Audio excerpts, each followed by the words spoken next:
ദൈവനാമത്തിന് മഹത്വം ഉണ്ടാകട്ടെ. ബി ലൈറ്റ് എന്ന ചാനലിലേക്ക് നിങ്ങളെല്ലാവരെയും സ്വാഗതം ചെയ്യുന്നു. ദൈവം നമ്മെ അനുഗ്രഹിക്കട്ടെ. ഇന്നത്തെ വിഷയം ക്രിസ്മസിൻ്റെ കാലഘട്ടത്തിലേക്ക് കടന്നു പോകുകയാണ്. നമ്മൾ ക്രിസ്തുവിൻ്റെ വരവിനെ, ക്രിസ്തുവിൻ്റെ ജനനത്തെ അനുബന്ധിച്ച് നമ്മൾ ഒരുക്കത്തോടെ ദൈവത്തെ നമ്മുടെ ഹൃദയത്തിൽ സ്വീകരിക്കുവാൻ വേണ്ടി ഒരുങ്ങി ഇരിക്കുന്ന ഒരു കാലഘട്ടമാണ് ക്രിസ്തുമസ്. അപ്പോൾ അതിലൂടെ ലൂക്കോസിൻ്റെ സുവിശേഷം 2-ാം അധ്യായം 14-ാമത്തെ വാക്യത്തിൽ ഇങ്ങനെ പറയുന്നു: അത്യുന്നതങ്ങളിൽ ദൈവത്തിന് മഹത്വം, ഭൂമിയിൽ ദൈവപ്രസാദമുള്ള മനുഷ്യർക്ക് സമാധാനം എന്ന് പറയുന്നു. അത്യുന്നതങ്ങളിൽ ദൈവത്തിന് മഹത്വം. ദൈവത്തിന് എപ്പോഴും മഹത്വവും ഉണ്ട്, അപ്പോഴും ഉണ്ടായിരുന്നു, ഇപ്പോഴും ഉണ്ട്, ഇപ്പോഴും ഉണ്ട്, ഇനിയും നടന്നുകൊണ്ടിരിക്കുന്നതാണ്. ദൈവത്തിന് മഹത്വം ഇപ്പോഴും, ഉന്നതങ്ങളിലുള്ള മഹത്വം എപ്പോഴും ഉണ്ട്. നമ്മുടെ രണ്ടാമത്തേത് കാര്യം, ഭൂമിയിൽ ദൈവപ്രസാദമുള്ളവർക്ക് സമാധാനം. ഭൂമിയിൽ ദൈവപ്രസാദമുള്ളവർക്ക് ആർക്കാണ് ദൈവപ്രസാദം? ക്രിസ്തുവിനോടുകൂടി ജീവിക്കുന്നവർക്ക്, ക്രിസ്തു നമ്മുടെ ഉള്ളിൽ വസിക്കുന്നവർക്കാണ് ക്രിസ്തുവിൽ സമാധാനവും സന്തോഷവും ഉണ്ടാകുന്നത്.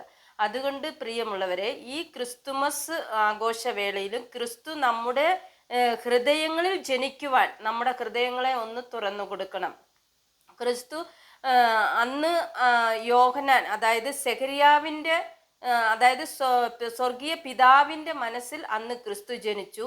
രണ്ടാമതായി സെഖരിയാവിൻ്റെ സ്വപ്നത്തിലൂടെ ക്രിസ്തു ജനിച്ചു. മൂന്നാമതായി പരിശുദ്ധ അമ്മയുടെ ഉദരത്തിൽ ക്രിസ്തു ജനിച്ചു. അങ്ങനെ ആരും, അതായത് ഒന്നിനും അറിവില്ലാത്ത ഒരു ആട്ടിടയന്മാർക്കാണ് ക്രിസ്തുവിനെ കാണുവാനും ആ ഉന്നതങ്ങളിലായിട്ട് മഹത്വപ്പെടുത്തുവാനും ഈ ആട്ടിടയന്മാർക്ക് കഴിഞ്ഞത്.